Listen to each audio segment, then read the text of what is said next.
1970ৰ দশকৰ কথা। উজনি অসমত বাস কৰা তন্ময় আছিল দৰিদ্ৰ পৰিয়ালৰ এজন জ্যেষ্ঠ সন্তান। কমাৰ্চ ষ্ট্ৰীমত হায়াৰ ছেকেণ্ডাৰী পৰীক্ষাত উত্তীৰ্ণ হৈ আৰ্থিক সংকটৰ কাৰণে বন্ধুৰ লগত শ্বিলঙলৈ গৈ উচ্চমানৰ চাহপাত দোকান এখনত কাম কৰে। মাহেকত 60 টকা দৰমহাত কাম কৰি তন্ময়ৰ মাহটো নজুৰিছিল। সেয়ে তেওঁ কেইটামান ষ্টুডেণ্টছ পঢ়াবলগীয়া হৈছিল। ইমান কম পইচাত কাম কৰি কেতিয়াবা তন্ময়ে ভোকতো থাকিবলগীয়া হৈছিল। দোকানৰ মালিকে সোধাত তন্ময়ে কেতিয়াও কোৱা নাছিল যে তেওঁ ভোকত আছে। কেতিয়াবা তন্ময়ৰ বন্ধুজনে এজন সন্ন্যাসীৰ পৰা অলপ প্ৰসাদ আনি তন্ময়ক দিছিল আৰু সেই প্ৰসাদ খাই তন্ময়ৰ ভোক গুচি গৈছিল আৰু অনুভৱ হৈছিল যে তেওঁৰ পেট ভৰি গ'ল। সন্ন্যাসীজন শ্বিলঙত তেওঁৰ শিষ্য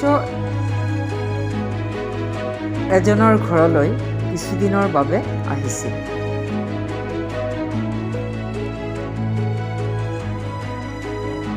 এনে ঘটনাই ভগৱানৰ প্ৰতি বিশ্বাস নথকা তন্ময় সন্ন্যাসীজনক লগ পাবলৈ অস্থিৰ হৈ পৰিছিল। এদিন বন্ধুৰ লগত সন্ন্যাসীজনৰ ওচৰলৈ গ'ল। ক'লে, আপুনি মোক শৰণ দিবনে?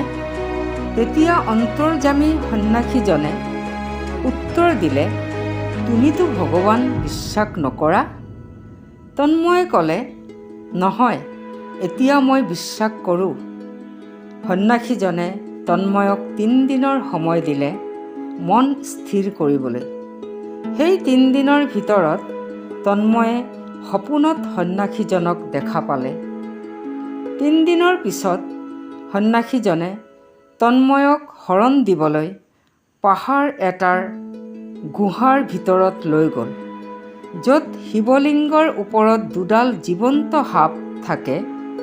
পিছত লাহে লাহে তন্ময় ভগৱানত ইমানেই ভক্তি আৰু ধ্যান কৰিবলৈ ধৰিলে যে তেওঁ অনুভৱ কৰিব পাৰে যে ৰাস্তাত ওলাওঁতে কোনোবাই তেওঁক পিছফালৰ পৰা 3 বাৰ মাত লগায়, তন্ময়, তন্ময়, তন্ময়। পিছফালে ঘূৰি চায়, কিন্তু কাকো দেখা নাপায়। তন্ময়ে গুৰুদেৱক সুধিলে, গুৰুদেৱ, মই ৰাস্তাত ওলাই গ'লে কোনোবাই তন্ময় তন্ময় বুলি মাত দিয়ে, সেয়া কোন হয়?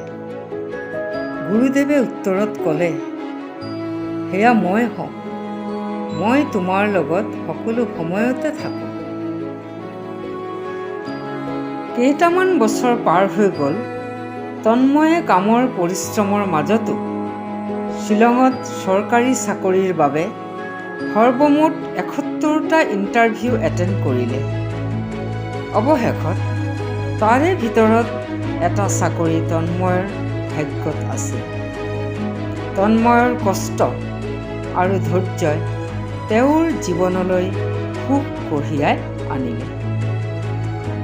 এটি প্ৰবচনত আছে, patience is bitter but its fruit is sweet. অৰ্থাৎ ধৈৰ্য ৰখা কঠিন, কিন্তু ধৈৰ্যৰ পৰিণাম যে মিঠা হয়। মেঘালয়ৰ বিভিন্ন ঠাইত তন্ময়ৰ চাকৰি ট্ৰেন্সফাৰ হয়। তন্ময় অকলে কোৱাৰ্টাৰত থকা অৱস্থাত কেতিয়াবা ৰাতিপুৱা জাৰ কোপোৱা ঠাণ্ডাত 2টা বা 3টা দীঘল সাপ আহি বাৰান্দাত ৰ'দ লয়, কিন্তু তন্ময়ক কোনো ধৰণৰ অপকাৰ নকৰে।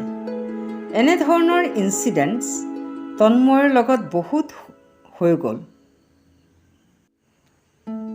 তন্ময়ৰ বিয়া কৰাবলৈ একদম মন নাছিল, তেওঁ প্ৰতি বছৰে বিভিন্ন তীৰ্থস্থান যেনে বৃন্দাবন, মথুৰা, গয়া, কাশী, দক্ষিণেশ্বৰ, বেলুৰ মঠ আৰু বহুতো মঠ মন্দিৰ আদিত যায়। কিন্তু বিধাতাৰ বিধান কেনেকুৱা? তন্ময় ভগৱানৰ পথত আগবাঢ়ি থাকোঁতে এগৰাকী যুৱতীৰ প্ৰেমত পৰি শেষত বিবাহপাশত আবদ্ধ হয়। ভগৱানে লোৱা পৰীক্ষাত তন্ময় উত্তীৰ্ণ হ'ব নোৱাৰিলে। কথা এষাৰ আছে, you jumped in the river but could not cross the river.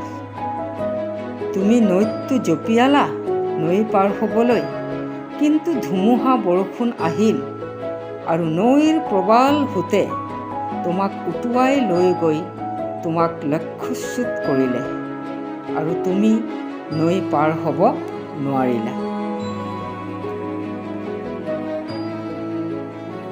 তন্ময়ৰ সাংসাৰিক জীৱন আৰম্ভ হ'ল।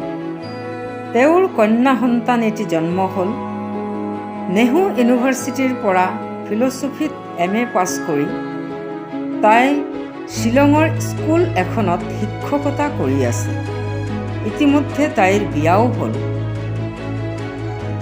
তন্ময়ে ভবা মতে যদিও সাংসাৰিক জীৱনৰ পৰা ৰেহাই নেপালে, কিন্তু সৎ পথত চলা আৰু ভগৱানক ভক্তি ধ্যান কৰা আদি এতিয়াও কৰে। বৰ্তমান তন্ময় জীৱিত আৰু বয়স 70 বছৰ।